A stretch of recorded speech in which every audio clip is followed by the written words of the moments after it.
আসসালামু আলাইকুম। কথায় আছে অল্প বিদ্যা ভয়ঙ্কর। এই যে আমরা আর্টিফিশিয়াল ইন্টেলিজেন্স সব জায়গায় ইউজ করতেছি, আর্টিফিশিয়াল ইন্টেলিজেন্স ইউজ করতে না জানলে কেরিয়ারে কি হইতে পারে, কি ভয়ঙ্কর একটা ইমপ্লিকেশন হইতে পারে, এটা আপনারা একটা এক্সাম্পলের মাধ্যমে জেনে নিন। নিউজে আসছে যে একটা কাতার ন্যাশনাল ব্যাংক যেটা আছে ওইটার এগেনস্টে একটা ইংল্যান্ডের কোর্টের মধ্যে কেস করা হয়েছে, 89 মিলিয়ন পাউন্ড ড্যামেজ কেস। তো এখানে ওই কাতার ন্যাশনাল ব্যাংকের এগেনস্টে যে সলিসিটর ছিল উনি টোটাল 45 কেস সাইটেশন করছে। এর মধ্যে 18টা ছিল রং কেস সাইটেশন, রং রেফারেন্স। এখন আপনাদেরকে বুঝতে হবে এই যে কেস সাইটেশন যেটা বললাম এটা কি আসলে। এটাকে লয়ের লিগাল ভাষায় বলা হয় রিপোর্টেড কেস। অর্থাৎ আপনার যদি একটা সুপেরিয়র যে কোর্ট অর্থাৎ হায়ার কোর্ট যেটা আছে ওখানে যদি কোনো জাজমেন্ট হয় ওই জাজমেন্টকে রেফারেন্স হিসেবে ইউজ করে লোয়ার কেসে আপনি কেস জিতে আসতে পারবেন।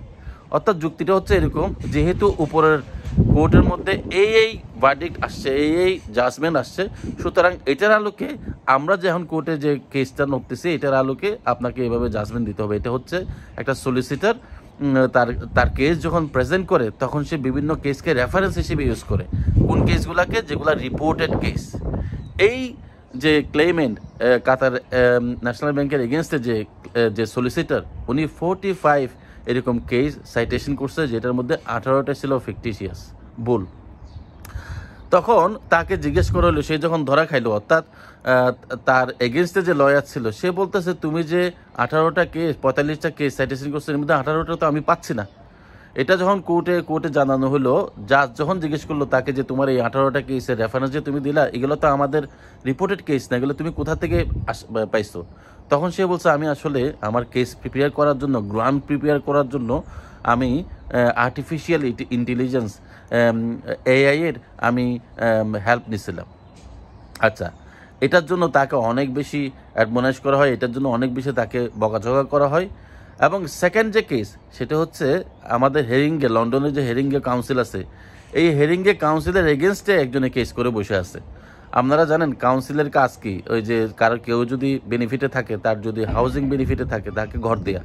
এখন তাকে রাইট টাইমে ঘর দিতে না পারার কারণে সে কেস করে বসে আছে কাউন্সিলের বিরুদ্ধে। এখন তার যে লয়ার ছিল সে এই কাউন্সিলের এগেনস্টে গিয়ে এমন কতগুলো কেস সাইটেশন করছে। তো কাউন্সিলের যে লয়ার সে আর কেসগুলো আর খুঁজে পায় না। কি ব্যাপার, তুমি কেসের রেফারেন্স দিলে ওই কেসগুলো আমি আর খুঁজে পাই না। তাকে জিজ্ঞেস করা হইলো কোর্ট থেকে যে তুমি এই কেসগুলো কোথায় পাইলা?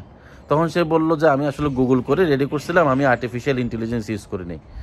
তার মানে সে যখন গুগল করছে, জেমিনি থেকে বিভিন্ন ধরনের কেস লগুলো রেফার করছে, এবং যে কেস লগুলো আসলে সে না জেনেই, মানে আপনারা তো জানেন গুগলে কোনো কিছু সার্চ করলে এখন জেমিনি এআই এর মাধ্যমে আপনাকে একটা সুন্দর মতো একটা ফাইল আপনাকে করে দেয়। তো সে না বুঝেই এআই ইউজ করছে, এবং ওখানেও সে এমন কিছু কেস ল পাইছে যেগুলো আসলে ইংল্যান্ডের কেসে রিপোর্টেড কেস না। এই জন্য পরে এই কিংস বেঞ্চ যেটা আছে, কিংস বেঞ্চের যে প্রেসিডেন্ট, যে জাজ, উনি মানে এই ল কাউন্সিল অর্থাৎ সলিসিটরদের যে রেগুলেটরি এজেন্সি এসআরএ এবং বার কাউন্সিল যেটা ব্যারিস্টারদের রেগুলেটরি এজেন্সি, দুইটার কাছে লিখছে যে তোমরা তোমাদের বিভিন্ন সলিসিটর ফার্ম এবং ব্যারিস্টার ফার্মে তোমরা চিঠি লেখো, এবং এরপরে যদি এরকম হয়, যদি এআই এর মিসইউজ হয়, তাহলে আমরা অতিরিক্ত ওই লয়ার এবং ব্যারিস্টারদেরকে যে শুধুমাত্র আমরা বার করব বা তাদের যে লাইসেন্স ক্যান্সেল করব তা না, তাদেরকে পুলিশের হাতেও তুলে দিব যদি এরকম লয়ের যদি মিসইউজ করা হয়। সুতরাং আর্টিফিশিয়াল ইন্টেলিজেন্স, অর্থাৎ ওই যে বললাম অল্পবিদ্যা ভয়ঙ্কর, আর্টিফিশিয়াল ইন্টেলিজেন্স যদি আপনি না বুঝে ইউজ করেন আপনার হিতে বিপরীত হতে পারে।